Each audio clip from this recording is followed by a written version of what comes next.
네, 2과는 경영자를 관리하는 방법 6가지 주제인데, 포드 자동차 이야기, 목표 관리, 경영자는 경영을 해야 한다, 그 다음에 조직 정신, 최고 경영자의 이사회, 또 경영자의 개발, 이렇게 해서 15장까지 10장에서 15장까지 이야기입니다. 포드 자동차 이야기, 조직의 질서, 조직 구조, 동기부여, 그리고 리더십과 같은 기업의 근본적인 문제들은 경영자를 관리함으로써 해결해야 된다. 경영자들은 기업이 가진 기본적인 자원이자 가장 희소한 자원이기도 하다. 경영자를 얼마나 잘 관리하는가 하는 것은 기업의 미래 목적 달성 여부를 결정한다. 경영자가 된다는 것은 기업의 성과 달성 책임을 공유한다는 것을 의미한다. 이건 이제 기본 피터 드러크가 하고 싶은 이야기를 적어놨고, 포드 자동차의 헨리 포드의 이제 창업자죠. 창업자와 그다음에 헨리 포드 2세는 아들이 전쟁터에서 죽었기 때문에 손자예요. 그래서 할아버지 세대에서 이제 아버지가 없이 손자 세대로 이어지면서 포드가 어떻게 어떤 일이 있었는지 간단히 말하면, 헨리 포드의 비밀 정책과 원맨쇼. 어떤 사람도 경영자가 되는 것을 허용하지 않았다. 저는 헨리 포드가 이 책을 읽기 전에는 전혀 생각지도 못했는데, 미국 사람들은 안 그럴 줄 알았는데, 미국 사람인 헨리 포드도 어떤 사람도 우리가 말하는 경영자가 되는 것을 허용하지 않았고, 그 다음에 건방진 사람이 되지 않도록, 헨리 포드 덕분이라는 것을 잊지 않도록 하기 위해서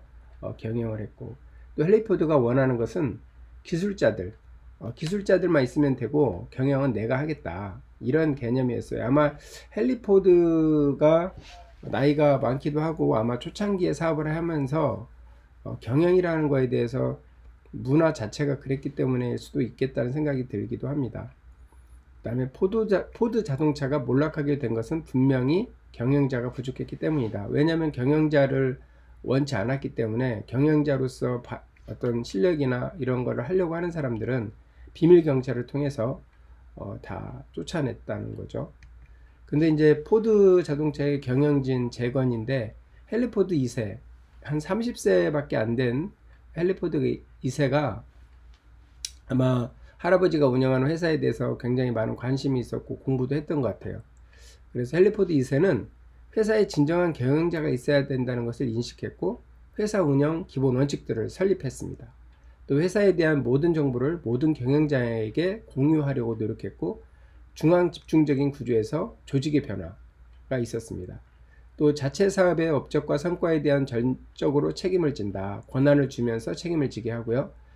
그래서 어떻게 보면 이 당시만 해도 GM이 포드보다 한 3배 정도 컸다고 하네요. GM으로부터 최고 경영자를 영입을 하고, 또 대부분의 아이디어를 배워서 그런데 이 대부분의 아이디어를 배우고 최고 경영자를 영입을 하고, 이런 과정들이 회사를 경영하기 전에 일련의 완벽한 원칙들을 삼았다. 그래서 이 헨리 포드 2세가 조명을 받는 이유는, 이것을 경영하면서 배운 게 아니라 경영하기 전에 30살인데도 불구하고 그렇게 안목이 있었던 것 같아요. 그래서 10년 후에는 자기보다 회사가 3배나 큰 GM과 1위를 놓고 경쟁할 수 있는 회사까지 성장을 했다고 합니다.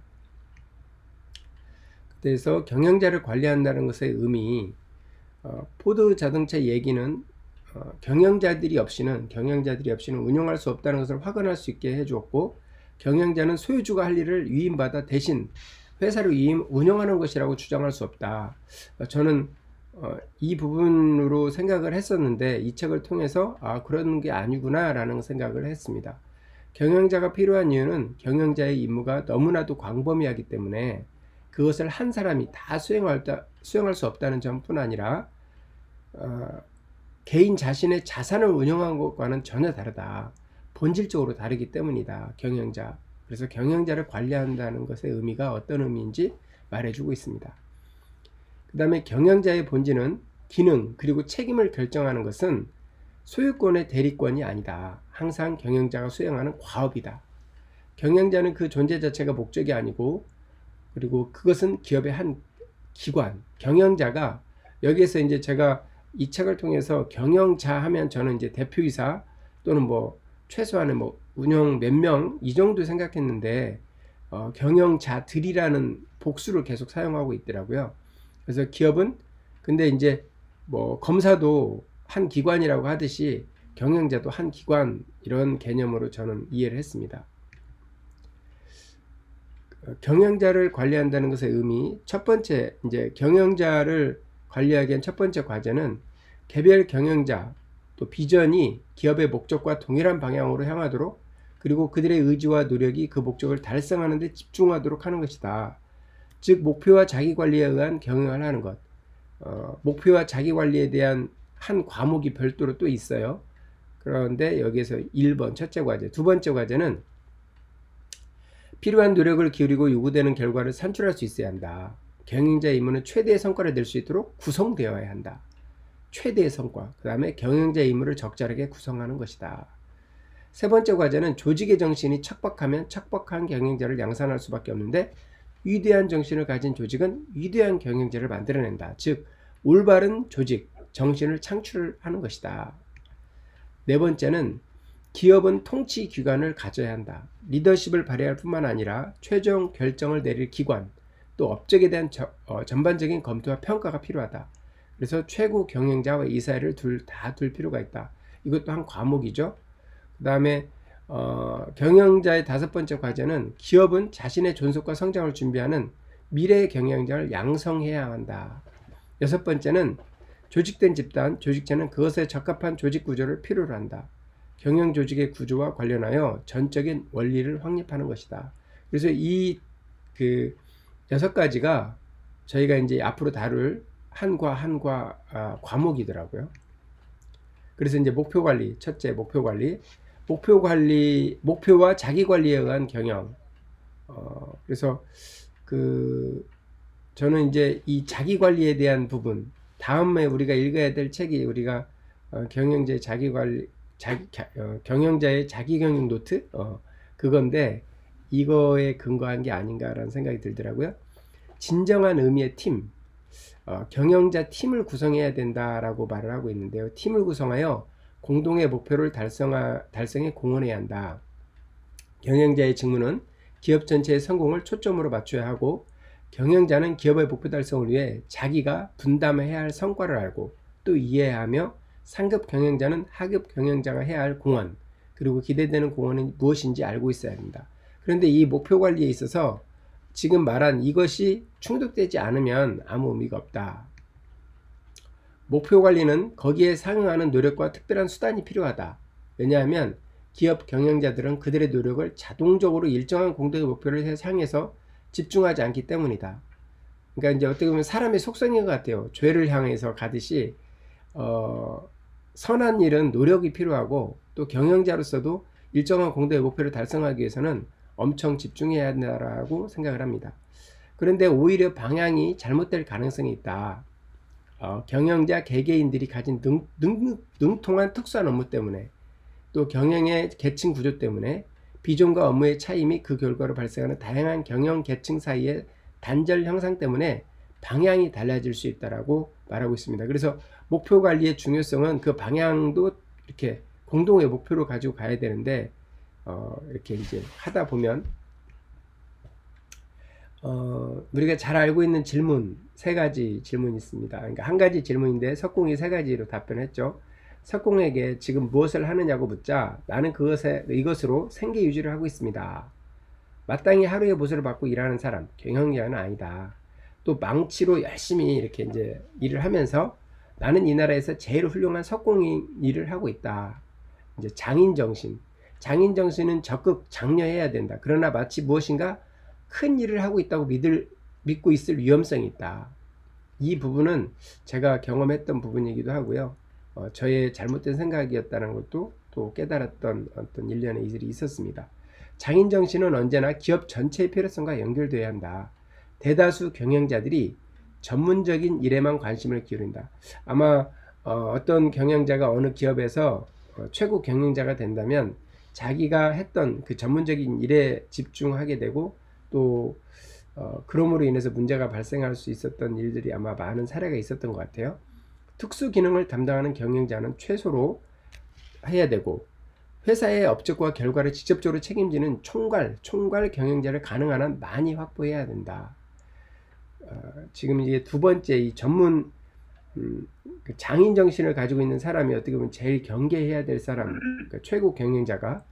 근데 세 번째, 비전이 가득한 눈빛으로 쳐다보면서 나는 사원을 짓고 있습니다 라고 말하는 사람, 이 사람이 진정한 경영자이다.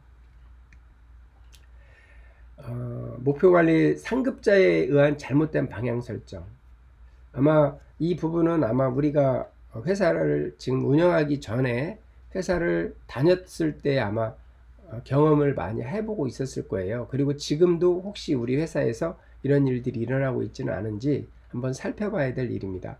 경영 조직의 계층적 다단계 구조는 그런 위험성을 배가시킨다. 상급자로부터 이렇게 이제 뭐라고 하죠? 이렇게 위에서부터 이렇게 내려오는 어떤 그런 거, 그다음에 아마 지금 공무원 구조나 일반 우리나라의 그 문화가 이런 문화인 것 같아요. 각각의 부분 경영자 그리고 상급 경영자들의 눈을 상사가 요구하는 것이 아니라 직무가 요구하는 것에 초점을 맞추게 하는 경영 구조를 필요로 한다. 이해는 가지만 현실에서 쉽지가 않다는 것을 잘 알고 있을 것 같아요. 경영자가 잘못된 방향 설정을 피하기 위해서는 자신의 행동을 변화시키려는 좋은 의도가 엉뚱하게도 여태까지 상당히 만족스러운 인간관계를 당황스럽고도 오해를 유발한다. 이건 뭐냐면 우리가 책을 하나, 이제 여기 부하들의 반응인데요. 우리를 도와준다고 그 양반 요즘 또 책 하나 읽은 모양인데 그가 바라는 것이 무엇인지 우리가 잘 알고 있잖아. 자, 한번 맞춰볼까. 거의 보통 이제 뭐 세미나를 한번 우리 사장님이나 우리 상사가 세미나를 갔다 오거나 또 책을 읽어서 그 책을 바로 자기가 그냥 또 이렇게 해보려고 했던 것 때문에 오해를 유발할 수도 있다. 아마 경험이 있을 것 같아요. 그 다음에 경영 계층의 높낮이에 따른 차이점, 목표 관리를 하는데, 목표를 달성하는 최고 경영자는 하위의 모든 경영자들의 비전과 노력을 통합해 공통의 목적으로 나아가도록 하지 않으면 안 된다. 아울러 상급 경영자는 부하 경영자 개개인이 올바른 방향을 향하면서 최대의 노력을 기울이도록 동기부여를 해야 한다. 또 상급 경영자는 부하 경영자들이 하는 일 자체가 목적이 아니라 기업의 성과를 달성하는 목적을 이루는 수단이 되도록 해야 된다.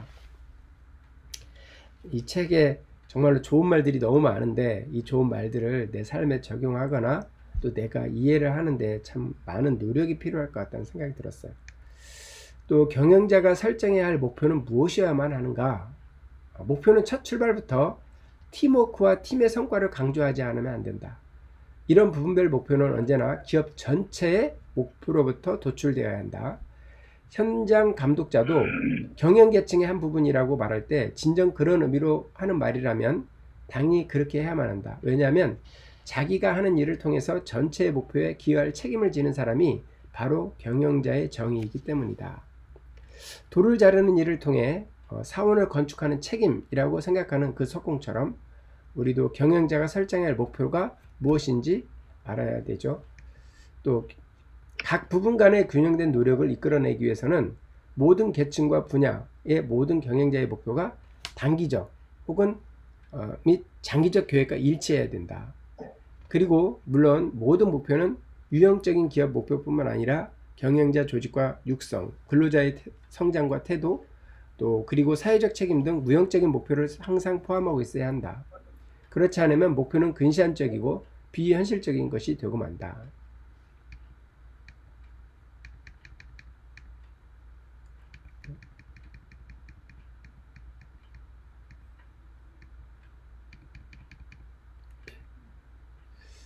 죄송합니다. 그 다음에 경영 철학. 제가 측정을 통한 자기관리. 목표 관리의 가장 큰 장점은 경영자로 하여금 자기 자신의 성과를 스스로 관리할 수 있게 해주는 것이다. 자기 관리를 한다는 것은 한층 더 강한 동기부여가 있어야 한다는 것을 의미한다.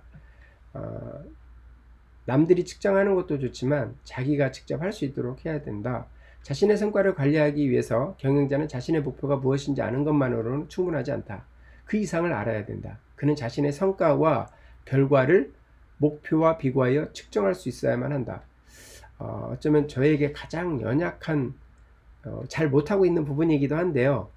여러분들은 잘하고 있으시죠? 제가 이런 부분이 좀 너무 약한 것 같아요. 또 경영 철학, 기업이 필요로 하는 것은 개인의 강점을 최대로 발휘하고 또 스스로 책임지게 하는 경영 원리와 이와 동시에 공통의 비전을 제시하고 노력을 하는데 모을 수 있는 경영 원리. 다시 말해 팀을 형성하고 개인의 목적과 기업의 번영을 조화시킬 수 있는 경영 원리, 경영 철학이라는 단원입니다. 이 같은 경영 원리를 실현할 수 있는 유일한 원칙이 이러이 같은 경영 원리를 실현할 수 있는 유일한 원칙이 목표 관리와 자기 관리에 의한 경영 활동. 그래서 지금 목표 관리, 자기 관리에 대한 이야기를 계속해서 마치겠습니다. 12장 경영자는 경영을 해야 한다. 아까 홍영희 대표님도 말씀해 주셨는데 경영자의 직무는 무엇인가? 네, 경영자는 경영을 해야 하는데 경영자의 직무는 무엇인가? 네. 경영 중간입니다. 경영자의 직무는 항상 온갖 도전을 해결해야 하고 최대로 책임을 부담해야 하며 그리고 최고로 공헌을 해야만 한다. 그가 한 공헌은 남들이 볼 수 있어야만 하고 또 측정할 수 있어야만 한다.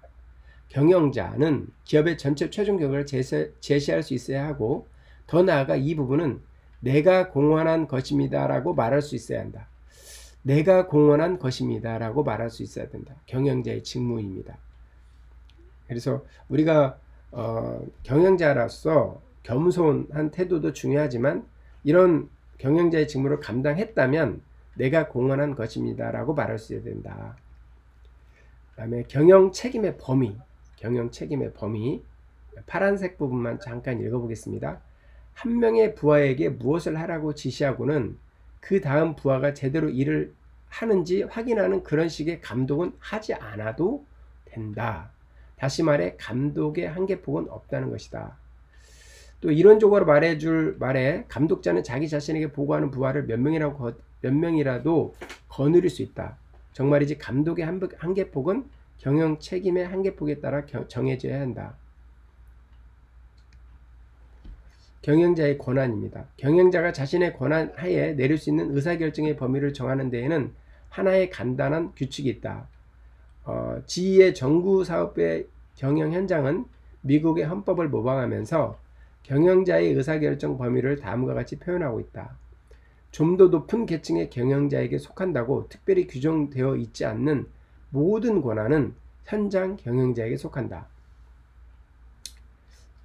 이 반대말도 예화가 있는데 그건 이제 공산주의에서는 모든 권한은 자기에게 있고 모든 것은 다 없다. 그러니까 현장 경영자는 아무 권한도 없다라고 이렇게 거꾸로 말하는 사람도 있습니다.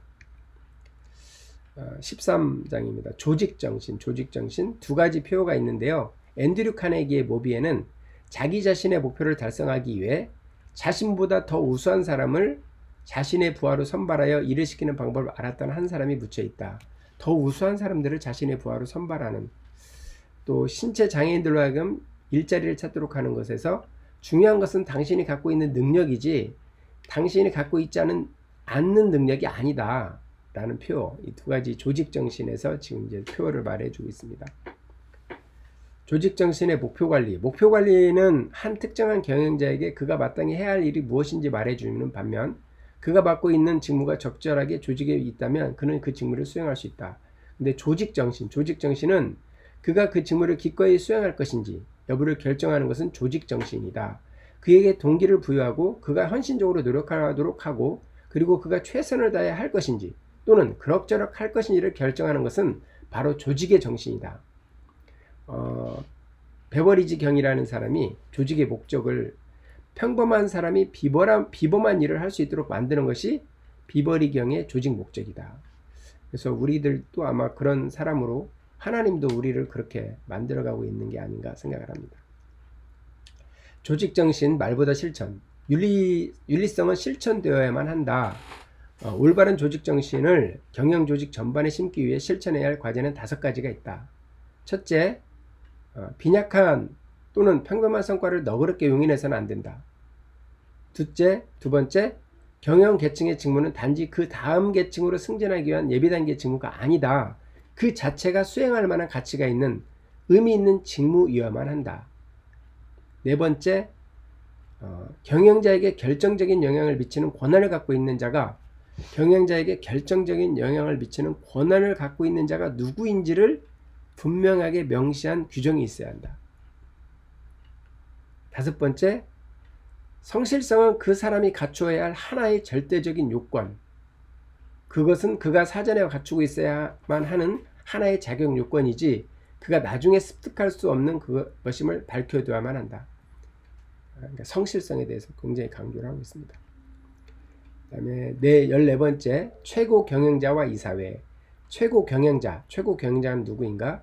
자신이 몸담고 있는 회사가 속해 있는 사업에 대해 심사숙고한다. 그는 전반적인 목표를 개발하고 또 설정한다. 그는 그런 목표를 달성하는 데 필요한 기본적인 의사결정을 한다. 그는 그런 목표들과 의사결정을 경영 측에 인지시키고 휘하 경영자들이 회사를 전반적인 관점에서 보도록 교육시키고 그들이 자신들이 맡고 있는 분야에 대해 목표를 개발하도록 도와준다. 그는 그 목표들을 기준으로 성과와 결과를 측정하고 그는 조건들이 변하면 목표들을 재검토하고 수정한다. 최고 경영자가 해야 할 일이고요. 그 다음에 최고 경영자가 수행하는 직무들이 얼마나 비체계적인가. 최고 경영자의 직무에 대해 이런 주의 깊은 연구를 한 적이 없다. 직무의 체계적인 구성이 어떤 것인지 거의 알려진 바가 없다.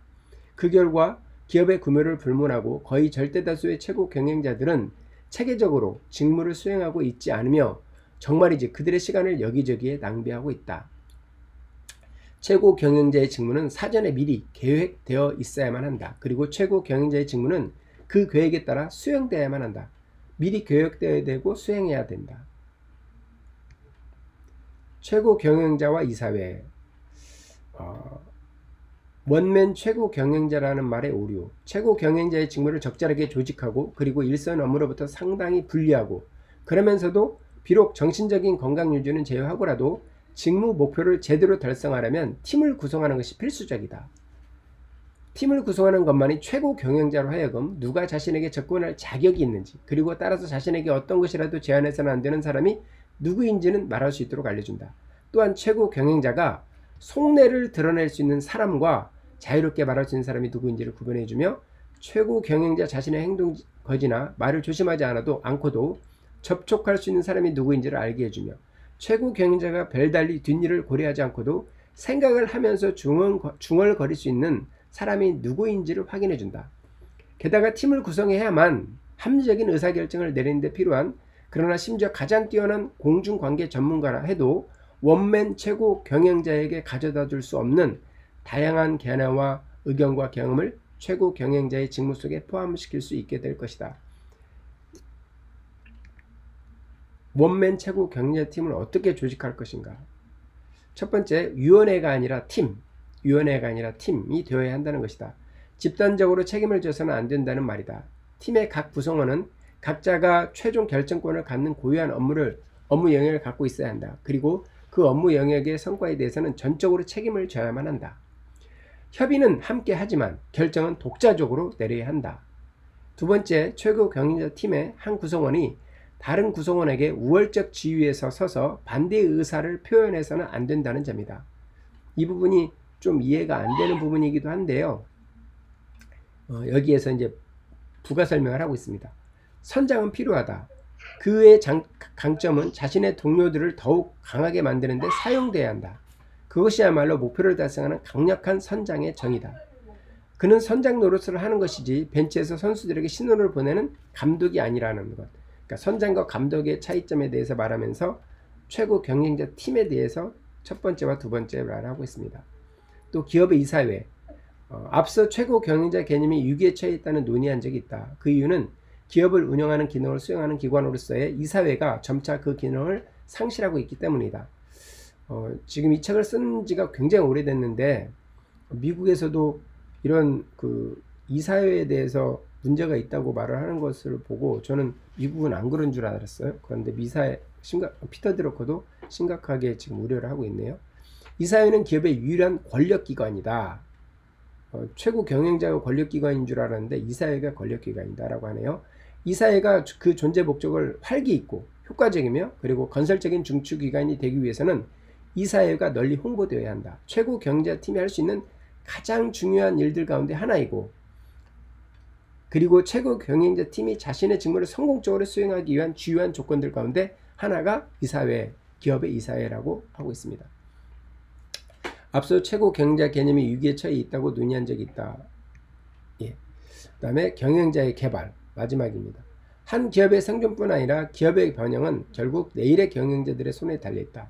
경영자 개발의 원칙은, 첫 번째 원칙은 경영자 집단 전체를 개발해야 한다 하는 것이고, 두 번째 원칙은 경영자 개발 활동이 역동적이어야 한다. 그래서 이게 마지막 장인데요. 경영자 개발이 필요한 이유는 최고 경영자가 불경기와 전쟁 등을 겪고 나이가 들어 시대에 뒤떨어지기 때문이 아니라 현대 기업이 미국 사회의 기본적인 기관이 되어 있기 때문이다. 경영자 개발에 필요한 이유는 미국 사회의 기본적인 기관이 되어 있기 때문이다. 기업이. 그러니까 한국도 마찬가지겠죠. 오늘날의 경영자가 미래의 경영 직무를 떠맡는 자를 육성해 주기를 기대하는 이유는 그것이 오늘날의 경영자의 조직 정신, 비전, 그리고 성과 달성에 필수적인 사항이기 때문이다. 어떤 주제를 가르쳐야 하는 사람은 그것을 잘 배울 수 있는 사람이 없는 것과 마찬가지로 다른 사람들이 스스로 개발하도록 돕고자 노력하는 사람만큼 자신을 잘 개발하는 사람은 없다. 정말이지 다른 사람을 개발하기 위해 노력하는 사람이 아니고서는 누구도 자신을 개발할 수가 없다. 경영자가 자신의 수준을 높이는 과제는 다른 사람들을 개발하기 위해 노력하면서 그리고 그 과정을 달성하게 된다. 어떤 직업에 종사하든 간에 최고 수준의 역량을 발휘하는 사람은 자신이 개발하고 육성했던 사람들을 자신이 후세에 남겨두게 될 가장 자랑스러운 기념비로 항상 인식한다. 제가 말을 조금 잘못은 하고 있는데 뭐 이렇게 조리 있게 못해서 그런데 이 책의 내용은 경영자 개발이 굉장히 중요하다. 그리고 경영자 개발을 통해서 후대에 자신을 통해서 개발된 사람이 남겨질 때 가장 자랑스러운 일이다 라고 말하는 것 같습니다. 이상 마치겠습니다.